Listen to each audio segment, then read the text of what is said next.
कुछ दिन पहले मैंने एक वीडियो अपलोड किया था you Uttarakhand public service commission के मेंस के सिलेबस और बुक्स के बारे में, आंसर राइटिंग की स्ट्रेटजी के बारे में। लेकिन उस वीडियो के अंदर कोई साउंड की प्रॉब्लम थी, जिसकी वजह से मुझको ये फिर से रिकॉर्ड करना पड़ रहा है वीडियो। तो साउंड के लिए आई एम सो सॉरी। तो हम सबसे पहले देखते हैं कि उत्तराखंड पब्लिक सर्विस कमीशन का जो है नोटिफिकेशन वो अभी तक नहीं आया है। 2023 में पेपर होने वाला है उत्तराखंड पब्लिक सर्विस कमीशन का, अपर पीसीएस का, तो उसका नोटिफिकेशन अभी तक नहीं आया है।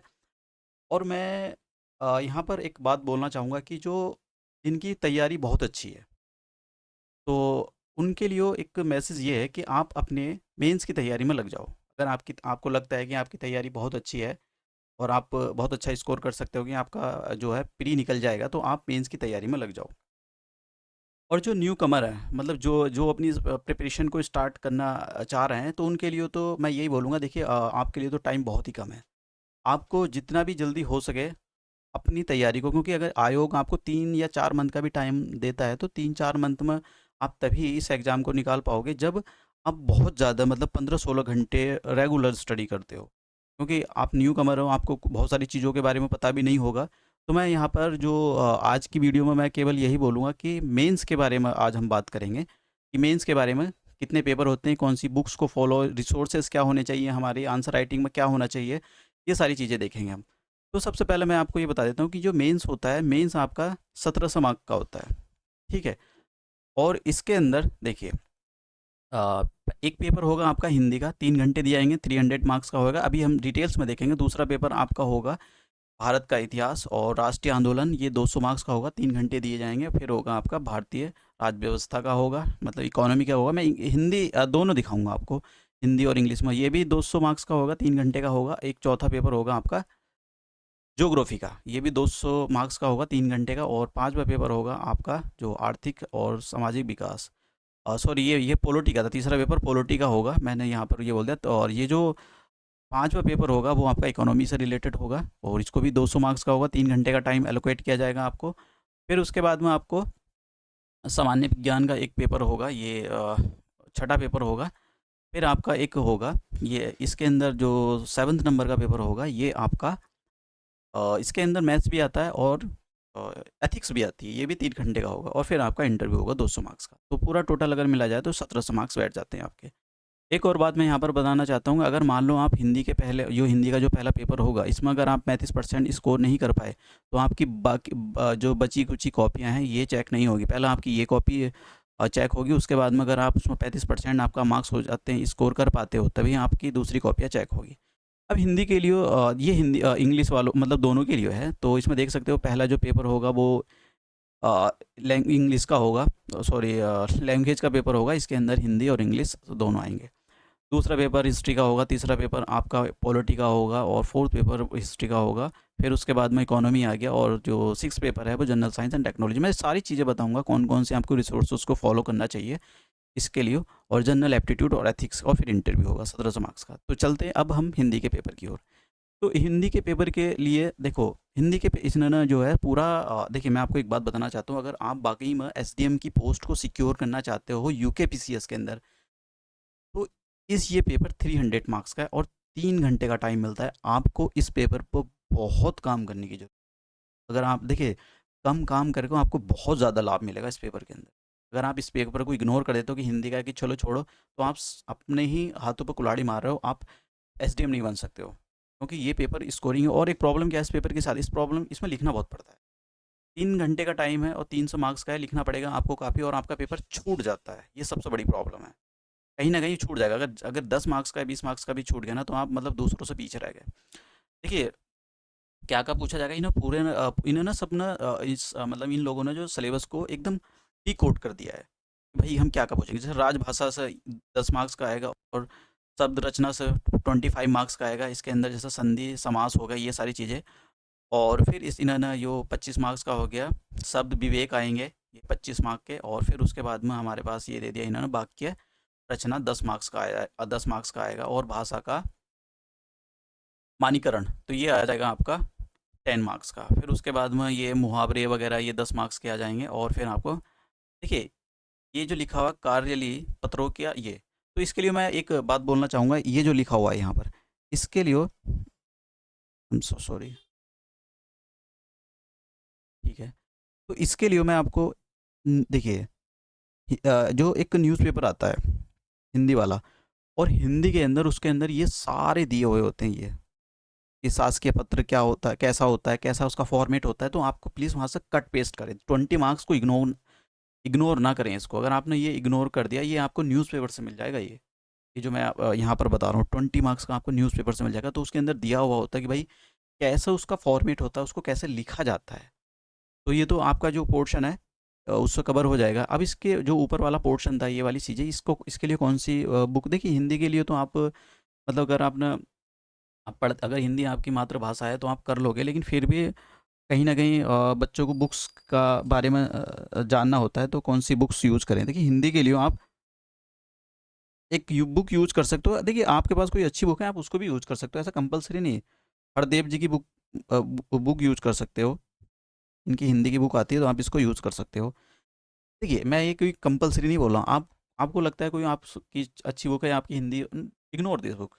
ऐसा नहीं है कि आप इसको वो करो कि भाई ज़रूरी है, ज़रूरी का नहीं है। आपके बहुत इवन हिंदी तो आप वैसे भी कर लोगे। तो लेकिन हाँ, एक होना चाहिए आपके पास, थोड़ा ऑथेंटिक सोर्स होना चाहिए कि भाई ऐसा ना हो कि चीज़ें थोड़ी सी फ्रैगमेंटेड वे में आपके पास हो। चीज़ें कंप्रहेंसिवली कवर होनी चाहिए। तो आप कोई सी एक बुक ले लो, कोई जो अच्छी सी बुक हो। अब ये बुक भी ले सकते हो प्रदीप जी की। उसके बाद में आते हैं जनरल इंग्लिश। तो 20 मार्क्स का आएगा जनरल इंग्लिश के अंदर। इसके अंदर क्या होगा आपका, कंप्रीहेंशन होगा। एक पैसेज गिवन होगा और उस पैसेज से आपसे क्वेश्चन पूछे जाएंगे। फिर एक आपका 5 मार्क्स का आएगा, इसके अंदर ट्रांसलेशन पूछी जाएगी। फिर एक कॉमन एरर वाले क्वेश्चन आएंगे, जिससे ग्रामर का होता है कि भाई उसके अंदर एरर आपको पकड़नी होगी। फिर नेक्स्ट जो आता है ऐसे राइटिंग। देखिए मैं आपको एक और बात बताना चाहता हूँ कि ऐसे राइटिंग के अंदर आपको उत्तराखंड से रिलेटेड ऐसे को अटेम्प्ट करना चाहिए, वहाँ की लिटरेचर उत्तराखंड की। क्योंकि आपको एडिशनल बेनिफिट मिल जाता है अगर आप उत्तराखंड के लिटरेचर के बारे में अच्छे से लिखते हो, वहाँ के लोकल कल्चर के बारे में अच्छे से लिखते हो, तो आपको एडिशनल बेनिफिट मिलता है। आपको कहीं ना कहीं दूसरों से कुछ मार्क्स फालतू मिलते हैं, ये सच बात है। ठीक है, अगर आपने देखा हो तो टॉपर बोल रहे थे कि उन्होंने जब आरटीआई लगा कर अपनी कॉपी निकाली, तो उन्होंने उत्तराखंड से रिलेटेड क्वेश्चन अटैम्प्ट किए थे बहुत अच्छे से, तो उनको एडिशनल मार्क्स मिले हुए थे। ठीक है, तो आपको ये सब पता होना चाहिए। आपके पास दो पार्ट होंगे, पार्ट क, खंड ख और खंड ख। खंड क के अंदर से आपको 500 वर्ड के अंदर, 500 शब्दों के अंदर होगा ये, और 55 मार्क्स का होगा। इससे क्या पूछा जाएगा, आपको कोई सा एक टॉपिक चूज करना होगा इसके अंदर से। आप लिटरेचर ऑफ द, देखिए अब ये बताओ ना, ये तो पूरे फ्री के मार्क्स है यार। मतलब आपको जागते साथ ही टेप देना है वहाँ पर। तो ये अगर आप नहीं कर पा रहे हो तो ये तो फ्री के मार्क्स हैं। आप भाई, ये उसने कहा है देखिए उसने बोला है कि social structure, history, culture and art of the Uttarakhand, ये आएगा ही आएगा। अब नहीं कर पा रहे हो तो आप अपने हाथों पर कुल्हाड़ी मार रहे हो। फिर दूसरे में से आप इस पर भी लिख सकते हो, economy and the geography scenario and environment of the Uttarakhand, इस पर भी लिख सकते हो। फिर तीसरा टॉपिक होगा लिटरेचर ऑफ द उत्तराखंड, इस पर भी लिख सकते हो। फोर्थ टॉपिक होगा women empowerment and Uttarakhand, challenges और प्रॉस्पेक्ट्स, क्या क्या चैलेंजेस है। तो इसमें से अगर आपको नहीं, आप नहीं लिख पा रहे हो, तो भैया ये तो आपके, क्योंकि 55 मार्क्स तो आपको फ्री के मिल रहे हैं। मतलब जातों के साथ ही टेप देना, एकदम टिप्पू सुल्तान बन जाना है आपको। जितना भी आप अच्छे से मतलब बढ़िया से बढ़िया इसको लिख सकते हो। दूसरा खंड ख आएगा। खंड ख में से आपको 75 मार्क्स का होगा और 700 वर्ड का इसको लिखना पड़ेगा। इसके अंदर से आपको इंडियन इकोनॉमी और पॉलिटी सिस्टम ये पता होना चाहिए, साइंस एंड टेक्नोलॉजी से। तो ये अलग अलग आप जब दूसरे पेपर के बारे में मैं आपको बताऊंगा तो वहाँ से कवर हो जाएंगे। Disaster in the public health और करंट इवेंट से रिलेटेड क्वेश्चन। अभी मैं आपको इसके इन इन सोर्सेज के बारे में बताऊंगा कि आपका जो सोर्सेज होने चाहिए वो क्या होने चाहिए। Global security and the human rights in India. तो इनमें से कोई एक टॉपिक आपको चूज़ करना पड़ेगा।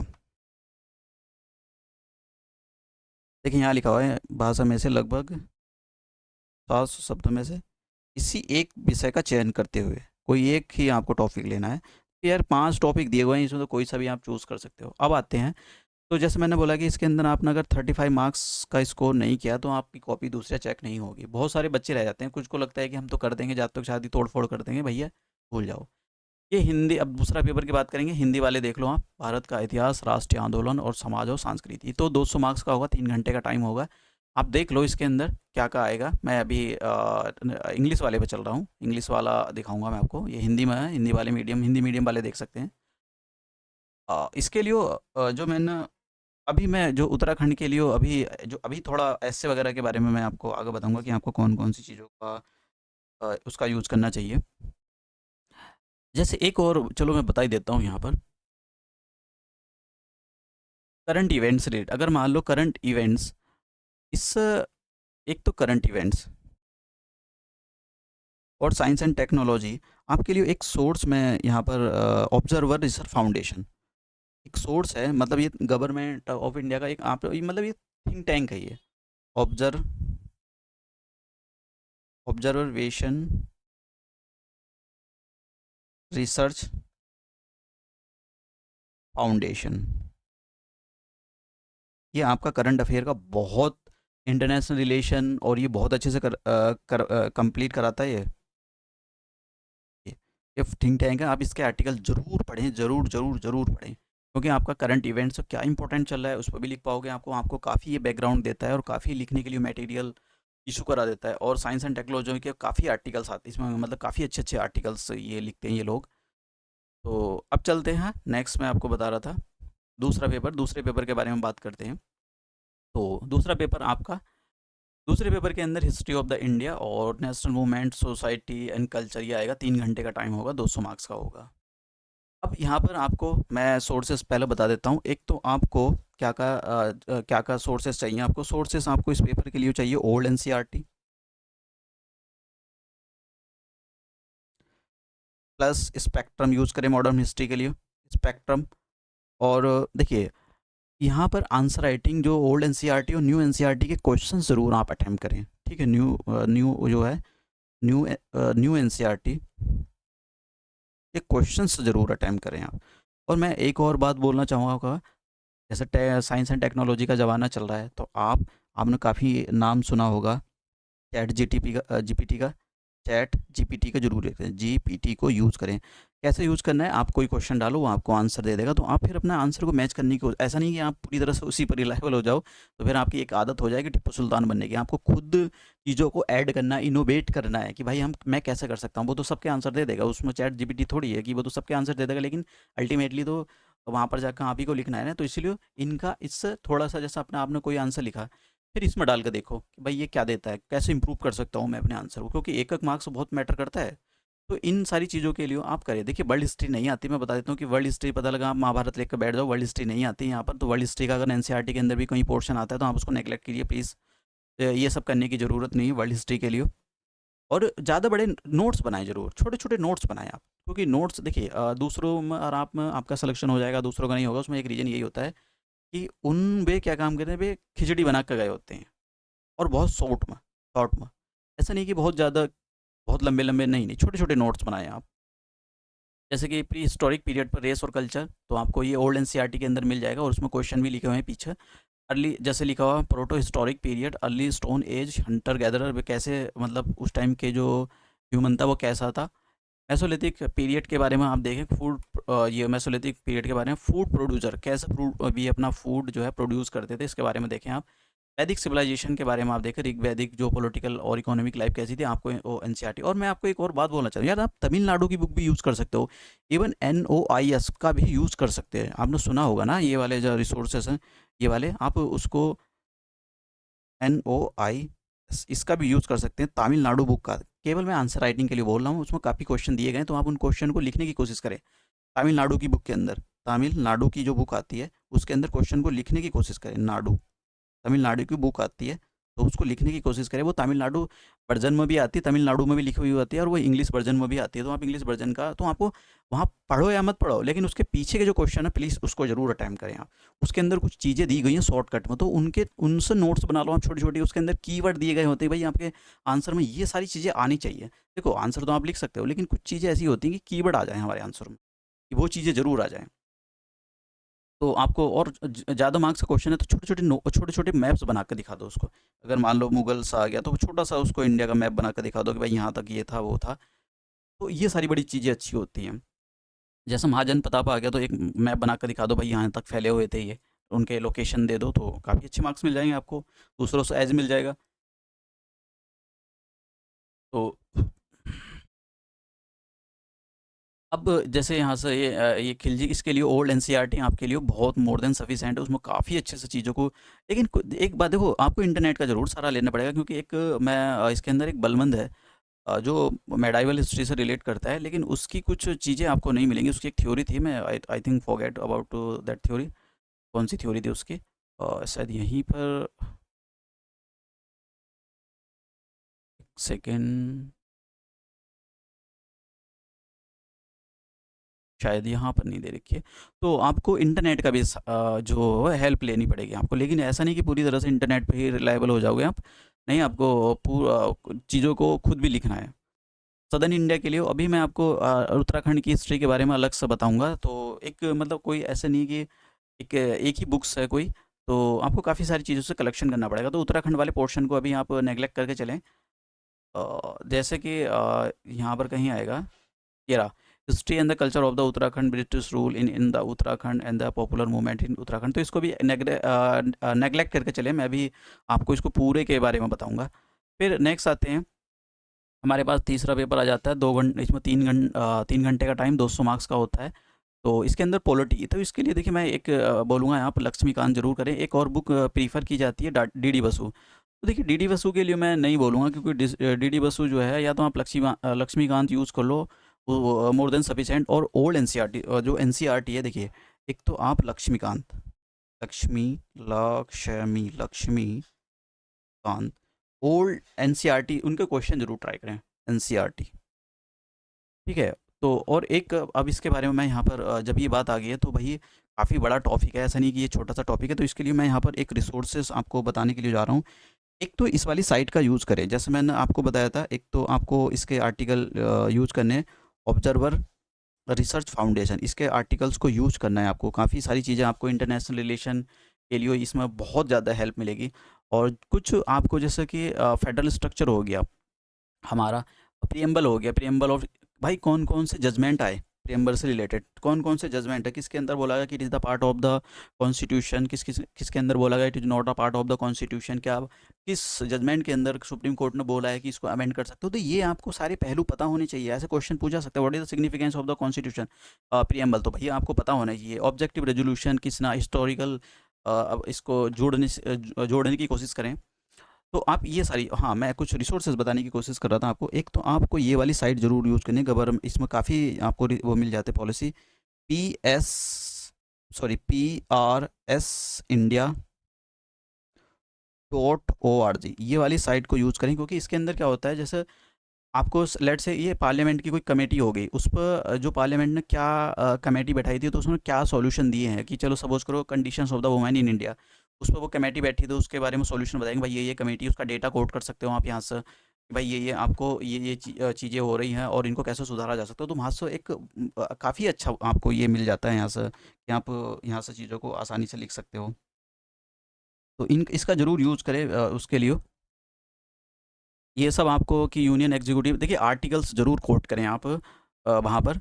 और जैसे जुडिशरी हो रहा है, कंपोजिशन रोल क्या होता है जुडिशरी का, कोई अभी जजमेंट आता है, ठीक है, उसके बारे में पढ़ें आप, उसके बारे में पढ़ें और छोटे से नोट्स बनाएं कि भाई क्या चल रहा है सुप्रीम कोर्ट के अंदर, कि कौन कौन से जजमेंट, अभी वो महाराष्ट्र क्राइसिस चल रहा है तो सुप्रीम कोर्ट ने कैसे क्या वर्डिक्ट दिया महाराष्ट्र, दिल्ली वाला क्राइसिस भी चल रहा है, क्या क्या चल रहा है भाई दिल्ली के अंदर। तो ये सारी चीज़ें आप कंसोलिडेट करने की कोशिश करें, न्यूज़पेपर से मिल जाएंगे आपको। और मैं न्यूज़पेपर तो बताना ही भूल गया, आप या तो एक इंडियन एक्सप्रेस पढ़ सकते हो, देखिए इंडियन एक्सप्रेस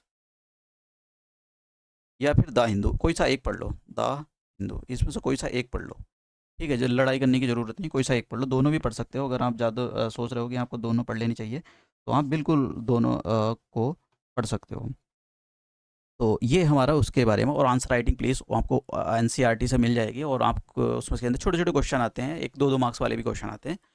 जैसे इससे लोकल गवर्नेंस से भैया क्वेश्चन आ जाएंगे आपसे, आर्टिकल क्या सिग्निफिकेंस है इसका, आर्टिकल्स का कैसे पंचायती राज को स्ट्रेंथन करने की ज़रूरत है उत्तराखंड के अंदर, ऐसा रिलेट भी कर देगा उत्तराखंड के अंदर कौन सी स्कीम चला रखी है। अब जैसे पंचायती राज से आ गया, पब्लिक मैनेजमेंट, ये रेगुलेटरी गवर्नेंस रूल्स एंड और लॉ एंड रूल्स एडमिनिस्ट्रेशंस, ये सारी चीज़ें आपको काफ़ी सारी चीज़ें उससे तो मिल जाएंगी। जैसे बजटरी रिफॉर्म्स, योजना, कौन कौन सी योजना, राइट टू इन्फॉर्मेशन, तो आपको पॉलिटी से लक्ष्मीकांत से काफ़ी हेल्प मिल जाएगी। इवन देखिए आपको ऐसा नहीं है कि आपको किसी एक ही जगह ये सारा मटेरियल मिल जाता है मेंस का, ऐसा नहीं होता है। आपको करना ये होता है कि सारी चीज़ों को इंटरलिंक करना होता है। जैसे करंट को इस अपने सिलेबस से भाई क्या चल रहा है करंट के, तो ये सब रिलेट करने की ज़रूरत है। एजुकेशन के मामले में गवर्नमेंट ने कौन सी स्कीम चला रखी है, वुमेन एम्पावरमेंट के लिए, बेटी बचाओ बेटी पढ़ाओ, ये सारी चीज़ें आप कोट कर सकते हो। मतलब बहुत सारी स्कीम चला कर रखी हो गवर्नमेंट ऑफ इंडिया और उत्तराखंड गवर्नमेंट ने, तो उन स्कीम्स के बारे में आपको पता होना चाहिए, क्या उनके नेगेटिव और पॉजिटिव पॉइंट हो। ये हेल्थ सेक्टर में इंडिया क्या कर रहा है, कितना स्पेंड कर रहा है, कितना स्पेंड करने की ज़रूरत है, जीडीपी का कितने परसेंट करता है, जीडीपी का कितने परसेंट करने की ज़रूरत है इसको। वर्ल्ड हेल्थ ऑर्गेनाइजेशन ने कितना बोला कि कितने परसेंट गवर्नमेंट ऑफ इंडिया को अपने हेल्थ सेक्टर पर ये करने की ज़रूरत है। क्योंकि इसके जो पॉइंट है ना, ये वाले पॉइंट मैंने अभी आपको बोला, पी कि अभी एक साइट बताई थी मैंने कि आपको उस पर मिल जाते हैं बहुत सारे ये। और इवन आप इसके लिए योजना और कुरुक्षेत्र भी पढ़ सकते हो। योजना और कुरुक्षेत्र के आर्टिकल सारे, मतलब ये ऐसे नहीं कि पूरा ही आप लपेट मारो उसको, जो इंपॉर्टेंट आपको सिलेबस से रिलेटेड लगते हैं आप वो बिल्कुल पढ़ सकते हो। इंटरनेशनल रिलेशन के लिए हो तो मैं आपको, जैसे मैंने ऑब्जर्वर रिसर्च फाउंडेशन बताया मैंने अब, और आप एक अखबार पढ़ोगे और कोई सी भी एक मैगजीन इंक्लूड कर सकते हो। ठीक है, तो आपको लिए काफ़ी ये हेल्पफुल हो जाएगा कि आप कोई मैगजीन पढ़ लो, अखबार एक मैगजीन ले लो। आप कोई सी भी मैगजीन ले सकते हो, और क्योंकि काफ़ी पॉइंट्स मिल जाते हैं। आप कुरुक्षेत्र और योजना को अपने उसमें मतलब शामिल करें। जो भी आपकी स्ट्रेटजी उसके अंदर आपको काफ़ी पॉइंट मिल जाते हैं, डेटा मिल जाता है उसके अंदर, कभी कभी तो बहुत अच्छी अच्छी कोट्स मिल जाती हैं आपको कोट करने के लिए। और हाँ ठीक है।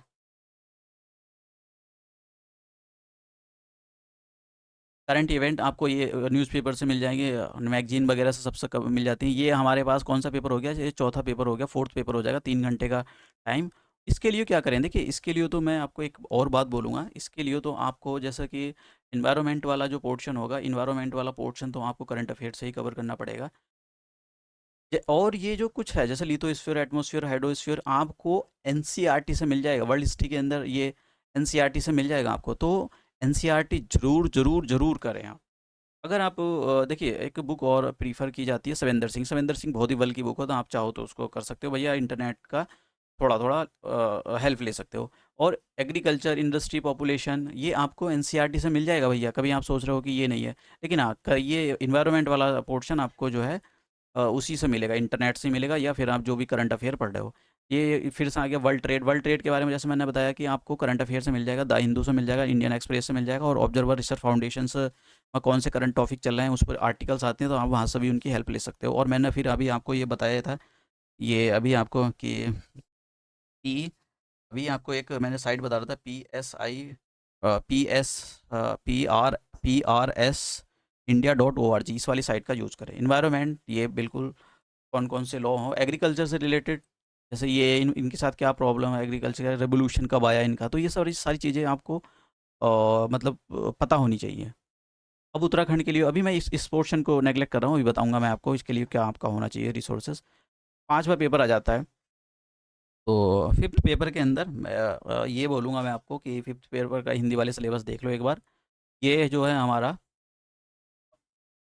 फिफ्थ पेपर हमारा इकोनॉमी से रिलेटेड है। देखिए इकोनॉमी से रिलेटेड पेपर है ये, तो इसके लिए तो देखिए ये पहला meaning and the economic social development, NCERT जरूर करें। मैं 11 देखिए 9 इसके लिए 9th 10th 11th और 12th एक बुक आती है माइक्रो इकोनॉमिक, उसको नेगलेक्ट करें। माइक्रो इकोनॉमिक माइक्रो इकोनॉमिक क्योंकि बुक आती है तो इसको नेगलेक्ट करें, ये नहीं पढ़नी है आपको। और इसके अंदर देखिए सारी चीज़ें आपको समझ में नहीं आएंगी। मैं आपको बता टर्म अपने जो बेसिक कॉन्सेप्ट है, जीडीपी क्या होता है, ये सारे कॉन्सेप्ट को नेट से भी आप डेवलप कर सकते हो। इनको डेवलप करने की कोशिश करें। ठीक है, देखो जैसे आप यहाँ पर लिखा है पॉपुलेशन ग्रोथ और इकोनॉमिक डेवलपमेंट। अभी आपको बताया कि इंडिया की पॉपुलेशन होगी, और डिविडेंड डेमोग्राफी डिविडेंड वाला वो सिस्टम चल रहा है कि भाई कैसे आप डेमोग्राफी को आप पॉजिटिवली यूज़ कर सकते हो। अगर नहीं किया तो फिर ये ही एक हमारे लिए प्रॉब्लम क्रिएट हो जाएगी। फिर पॉवर्टी को इरेडिकेट करने के लिए कौन कौन से गवर्नमेंट ऑफ इंडिया ना, देखिए मनरेगा, इस पर तो यार आप अच्छे से करके जाना, इस पर तो पूछा जाएगा ये वाला मनरेगा, ये भी करंट पे बहुत चल रहा है ये। इस पर sustainable development, inclusive growth, sustainable development के लिए गवर्नमेंट ऑफ इंडिया क्या कर रही है, पूरे वर्ल्ड में क्या चल रहा है सिस्टम, ये आपको पता होना चाहिए। उसके बाद में role of the agriculture Indian economy, कितना परसेंट है एग्रीकल्चर का जीडीपी में, कंट्रीब्यूशन कितना परसेंट है, कितने लोगों को रोज़गार दे रही है ये जो एग्रीकल्चर है, इसके बारे में आपको पता होना चाहिए। हमारे यहाँ पर कौन कौन से जो इंडस्ट्री हैं कहाँ लोकेट करती हैं, उन सब पब्लिक प्राइवेट किस किस टाइप की है इंडस्ट्री है वो पता होना चाहिए आपको। और जो एमएनसी होती है उनका क्या रोल है हमारे इंडस्ट्री डेवलपमेंट में, ये भी पता होना चाहिए। न्यू पॉलिसी कब आई थी ये भी पता होना चाहिए आपको। सिलेबस जो भी इसके अंदर दिया हुआ है, देखिए ये तो आपको पूरे उससे मिल जाएंगे, करंट अफेयर्स। आप अगर करंट अफेयर को फॉलो कर रहे हो तो आपको उत्तराखंड की इकोनॉमी के बारे में अभी बिल्कुल बताऊंगा मैं आपको कि क्या। अब आता है हमारे पास नेक्स्ट पेपर है, 3 घंटे का, 200 मार्क्स का होगा। तो ये आप देख सकते हो इसके अंदर कौन कौन सी चीज़ों को आपको, मतलब हिंदी मीडियम वाले देख सकते हैं। हम्म, तो अब जनरल साइंस मैं आपको बताना चाहता हूँ कि जनरल साइंस के अंदर आपको क्या करना है। यहाँ पर देखिए, मैं इसके पहले तो बता दूँ आपको, एक तो 9th 10th 11 12th इनकी साइंस की बुक आपको पढ़नी है, ठीक है। कुछ चीज़ें तो आपको अब 9 10 की मिल जाएंगी, लेकिन कुछ चीज़ें नहीं मिलने वाली है, और कुछ आपको न्यूज़पेपर से कलेक्ट करना पड़ेगा, कुछ मैगजीन से कलेक्ट करना पड़ेगा। जैसे सर्कुलर मोशन हो गया, वाइब्रेशन मोशन हो गया, फोर्स, लॉ ऑफ मोशन, तो आपको 9th क्लास की law, universal law 9th class में मिल जाएगा। ग्रेविटी आपको 9th क्लास में मिल जाएगा। Acceleration due to the gravity 9th class के। आर्टिफिशियल सैटेलाइट नहीं मिलेगा, इंटरनेट से सर्च करना पड़ेगा, इनके लॉन्चिंग होते हैं। इंडियन सैटेलाइट नहीं मिलेगा आपको, किसी भी बुक में मिलेगा, इंटरनेट की हेल्प नहीं पड़ी। कॉन्सेप्ट ऑफ द प्रेशर मिल जाएगा आपको, और एटमॉस्फेरिक करेगा हाइड्रो, ये सारे। देखिए, एक्सरे दियर, ये नहीं मिलेगा आपको एनसीईआरटी से, 9th क्लास से नहीं मिलने वाला, ये आपको 9th और 10th पर नहीं मिलने वाला। मैं आपको बता देता हूँ, मैं आपको देखिए, इलेक्ट्रोमैग्नेटिक 9 10th में कहीं नहीं मिलेगा आपको, 11 12th की छानबीन करनी पड़ेगी। एपी सेंटर ये सेस्मिक वेग मिल जाएगा आपको। 9 10th में तो आपको मतलब थोड़ा थोड़ा ही मिलेगा, आप इसको चाहे विदाउट बुक के भी तैयार कर सकते हो। और ये वाली देखिए, मैकेनिकल वेव्स हो गई, ये आपको 9 10th में मिल जाएगा। इनकी कैरेक्टरिस्टिक्स क्या होती हैं, इवन आप दूसरों से भी इंटरनेट की हेल्प ले सकते हो। ये नहीं मिलेगा, लेजर नहीं मिलेगा आपको, होलोग्राफ नहीं मिलेगा, रेडियो एक्टिविटी, न्यूक्लियर फिजन मिल जाएगा 9 10th के अंदर। तो आपको 11 12 का भी मटेरियल जो है वो भी पढ़ना पड़ेगा। अब आते हैं नॉन रिन्यूएबल, कौन कौन से होते हैं, ये आपको जो है इंटरनेट से यूज करना पड़ेगा। कौन कौन सी गवर्नमेंट कितना, मतलब जो रिन्यूएबल रिसोर्सेज हैं उनके लिए कौन कौन सा कितना कंट्रीब्यूशन है उनका, ठीक है। गवर्नमेंट का क्या टारगेट है, ये सारी क्या चैलेंजेस है, पता होना चाहिए। Biomass principal, energy scenario. तो आपको ज़रूरी नहीं कि ये तो इतना वाला पोर्शन तो ये नहीं मिल पाएगा आपको। कहाँ गया ये वाला पोर्शन, तो आपको उससे ही ढूंढना पड़ेगा, इंटरनेट से या मैगजीन या जो भी कुछ है आपसे उसी को सर्च करना पड़ेगा उसमें से। ये आपको types of the elements, compound, physical, ये एसिड बेस, और ये मिल जाएगा आपको, सॉल्ट मिल जाएगा। और 10th क्लास के अंदर मिल जाएगा। Property, modern method of the purification, ये नहीं मिलेगा आपको 9 10th में। Method of the production, washing soda, ये मिल जाएगा 10th में। बेकिंग सोडा ये भी मिल जाएगा। ब्लीचिंग भी मिल जाएगा आपको 10th क्लास में। प्लास्टर ऑफ पेरिस भी दे रखा है, प्रिपरेशन कैसे इसको तैयार किया जाता है। लाइम, लाइम भी दे रखा है। सीमेंट नहीं मिलेगा भैया, मैं बता देता हूँ मैं आपको, 10th क्लास में नहीं मिलेगा। ग्लास भी नहीं मिलेगा 10th क्लास में। एल्यूमिनियम भी नहीं मिलने वाला, स्टील भी नहीं मिलने वाला है आपको 10th क्लास में। ये आपको इसके लिए 11 12 के पेपर जो साइंस की बुक होती है उसके पेपर पलटने पड़ेंगे। मेथड ऑफ प्रिपेयरिंग एल्कोहल, ये मिल जाएगा 10th क्लास में। मेथनॉल, एथनॉल दे रखा है बहुत अच्छे से, हाइड्रोकार्बन उसके अंदर, हाइड्रोकार्बन के अंदर, कार्बन इट्स कंपाउंड के अंदर। फिर पॉलीमर्स नहीं मिलेगा आपको उसके अंदर 10th क्लास के अंदर। तो ये मैंने आपको बता दिया, आपको सारी चीज़ें नहीं मिलने वाली कि ये आइडिया ऑफ एंड ये एज क्लासिफिकेशन, ये आपको इसके लिए आपको 12th 11 12 की बायोलॉजी की बुक के पन्ने पलटने पड़ेंगे। स्पेस टेक्नोलॉजी आपको साइंस उससे करना पड़ेगा। करंट अफेयर्स, अब देखिए यहाँ पर आ जाते हैं लाइफ साइंस के बारे में। इसके लिए आपको जैसे रेस्पिरेटरी, नर्वस, एक्सक्रीटन, एंडोक्राइन, ये ब्लड ग्रुप्स कौन कौन से होते हैं, क्रोमोजोन, ये तो कुछ चीज़ तो आपको वहाँ से 10th क्लास में मिल जाएगी, लेकिन कुछ नहीं मिलने वाली। कुछ के लिए आपको अपनी जो बुक है 11 11 12 की बायोलॉजी की बुक, उसके पन्ने पलटने ही पड़ेंगे। सारे तो नहीं, लेकिन जो भी आपका टॉपिक है उस चैप्टर को तो आपको बिल्कुल अच्छे से पढ़ना ही पड़ेगा। इकोनॉमी देखिए, ये नहीं, इकोनॉमिक बॉटनी ये नहीं मिलने वाली है आपको 9 10 में कहीं भी। ये कभी आप सोच रहे हो कि भैया आपको मिल जाएगी। और ये देखिए, यहाँ पर ये आईबीएफ नहीं मिलेगा उसके अंदर, 9 10 के अंदर बिल्कुल नहीं मिला। हाइब्रिड प्रोडक्शन ऑफ द, ये तो कुछ आपको इंटरनेट से भी हेल्प लेकर देखिए, लेकिन आपको नोट्स ज़रूर बनाने हैं। आपको नोट्स ज़रूर बनाने हैं आपको इस पोर्शन के लिए, छोटे छोटे नोट्स बनाते चलें साइंस और टेक्नोलॉजी के लिए। और मैं जैसे मैंने बोला कि आप 11 9 10 11 12 की एनसीईआरटी जो है उसके पन्ने ज़रूर पढ़ लें। क्वेश्चन ऐसे आते हैं, डायग्राम कहीं भी अगर हो रहा है कि डायग्राम से समझाने की कोशिश करें उसको, अगर ज़्यादा मार्क्स का है तो। अब आ गया इन्वायरमेंटल प्रॉब्लम। देखिए, ये सिलेबस तो ओवरलैपिंग वाला इन्होंने कर दिया है यहाँ पर कुछ चीज़ें। तो ये आपको पूरा करंट अफेयर है, किसी बुक में नहीं मिलेगा। ये पूरा पोर्शन आपको करंट अफेयर से ही कवर करना पड़ेगा। जैसे यहाँ पर कोटो प्रोटोकॉल हो गया, बहुत चल रहा है। कार्बन क्रेडिट क्या होता है, कार्बन फुटप्रिंट क्या होता है, यूनाइटेड नेशंस का यूएनईपी क्या है, ये नेशनल पार्क सेंचुरी कौन इसको एलोकेट करता है, सेंट्रल गवर्नमेंट स्टेट गवर्नमेंट के बीच में क्या का पावर होती है, अल्टीमेट अप्रूवल कौन दे सकता है, मैनेजमेंट, ह्यूमन, वाइल्ड लाइफ, ये सारी चीज़ें आपको पता होनी चाहिए, करंट इवेंट से मिल जाएगी आपको। तो ऐसा नहीं कि आपको भाई 11-12 के पन्ने ही पलटने पड़े हैं किताब के साइंस के तो तभी आपको कुछ मिलेगा, नहीं ऐसा कुछ नहीं है। आपको बहुत सारी चीज़ों को देखिए, रिसोर्सेज एक जगह नहीं है, पहली बात मैं आपको बताता हूँ, आपको अलग अलग जगह से अलग अलग सबको खिचड़ी बनानी पड़ेगी सबकी। अब लास्ट वाले पेपर के अंदर चलते हैं। लास्ट वाला देख लें आप, इसके अंदर ये हिंदी मीडियम वाले हैं, लास्ट पेपर देख लें, 2-3 घंटे का 200 मार्क्स का होगा। अब आते हैं इसके लिए क्या करना है आपको। देखिए, मैं आपको एक बात बताता हूँ, 120 मार्क्स का जनरल एप्टीट्यूड आएगा, यानी इसके अंदर क्वांटिटेटिव एप्टीट्यूड एक्चुअली होता है ये। तो अब बचा कितना, 80 का। देखिए, 80 मार्क्स की एथिक्स आएगी। तो एथिक्स के लिए मैं आपको एक बुक है लेक्सिकॉन, लेक्सिकॉन बुक है, इसको यूज़ कर लो आप। और इंटरनेट की ज़रूर हेल्प लें आप। छोटे देखिए, टर्मिनोलॉजी को ज़्यादा मुश्किल करने की कोशिश ना करें चीज़ों को। और मैथ्स के लिए भी मैं आपको बताता हूँ। मैथ्स के लिए देखिए, अगर आप ना देखिए, एक आर एस अग्रवाल की बुक आती है। इसमें क्या है, ये कंपटीशन के लिए बनी बुक है। तो अगर आपने शॉर्टकट मारा, मतलब इसके अंदर बुक के अंदर शॉर्टकट दे रखे, अगर आपने क्वेश्चन के अंदर शॉर्टकट मारा तो आपके मार्क्स नहीं मिल पाएंगे आपको। मैं बता देता हूँ आपको, step step by marking step by process दिखाना पड़ेगा अगर आपको मार्क्स लेने हैं। तो जैसे यहाँ पर एलसीएम एचसीएफ आ गया, ये आ गया, अगर इसके अंदर आपने एकदम शॉर्टकट देकर आंसर निकाल दिया तो भैया आपको मार्क्स नहीं मिलेंगे पूरे। आपको जो है स्टेप बाय स्टेप वर्किंग दिखानी पड़ेगी।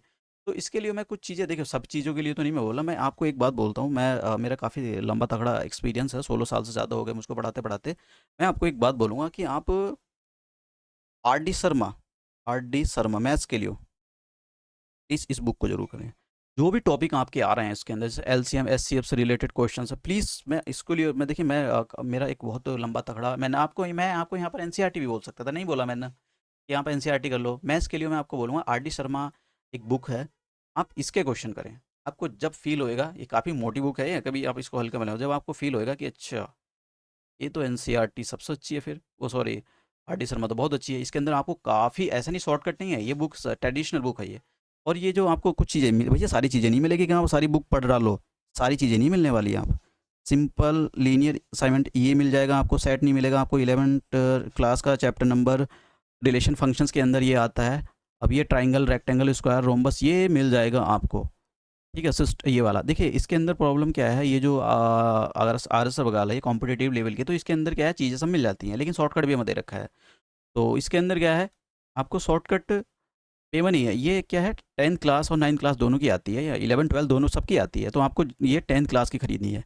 10th क्लास की बहुत हेल्पफुल होगी आपको, 10th क्लास की आप ले लो। इवन आपको कहीं पीडीएफ वीडीएफ मिल जाए इंटरनेट वगैरह पर, तो आप हाथ से भी इसको फ्री में कर सकते हो। काफ़ी 400-500 रुपए की बुक आती है ये। कलेक्शन डेटा फ्रीक्वेंसी ये क्या होते हैं, इसके अंदर बहुत अच्छे से दे रखा है 10th क्लास के अंदर। एक्चुअली एनसीईआरटी के अंदर ना उन्होंने गोलमाल कर रखा है यार। एनसीईआरटी को जो मैं हैंडबुक बोलता हूँ, बस सिलेबस लिख दिया, लेकिन कुछ है नहीं। लेकिन टॉपर जो होते हैं वो बोलते हैं कि एनसीईआरटी करो, एक्चुअली वो डरते हैं। अगर उन्होंने किसी बुक को रेफर कर दिया ना, तो फिर आप टूट पड़ोगे उसी बुक पर।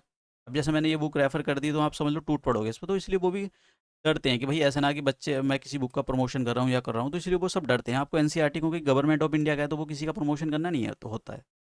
तो ये सारी पजल हो गया, फैमिली ट्रीज हो गया, तो आपको भैया कुछ चीज़ें तो मिल जाएंगी, लेकिन ऐसा नहीं है आपको कि पूरी तरह से आर डी शर्मा पर रिलाई करोगे। आपको कुछ चीज़ और भी चीज़ों के बारे में देखना पड़ेगा, इंटरनेट की हेल्प लेनी पड़ेगी। जैसे हार्मोनिक मीन आपको नहीं मिलेगा इसके अंदर, जैसे मीडियम मोड ये मिल जाएगा। हार्मोनिक मीन आपको 10 उसमें 11th क्लास की जो एन सी आर टी आती है उसके अंदर से हटवा दिया है इसको।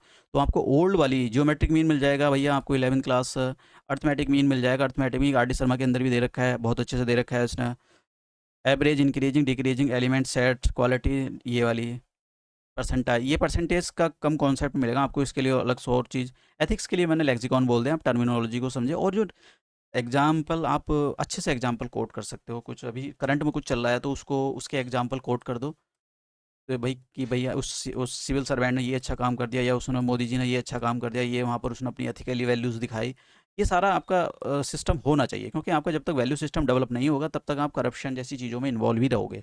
तो अगर आप ऐसी चीज़ें लिखते हो कि वैल्यू सिस्टम, ऐसे शब्द यूज़ करते हो, वैल्यू सिस्टम के अंदर क्या आता है, ऑनेस्टी आ गई, यहाँ पे कंपैशन आ गया, ये सारी चीज़ें होती हैं, तो आपका जो मार्क्स होता है उसका वेटेज बढ़ जाता है, मतलब जो आपकी आंसर राइटिंग है उसमें थोड़ा वैल्यू एडिशन हो जाता है। तो ये पूरी स्ट्रेटजी थी, और यहीं पर वीडियो को समाप्त करते हैं। Thank you.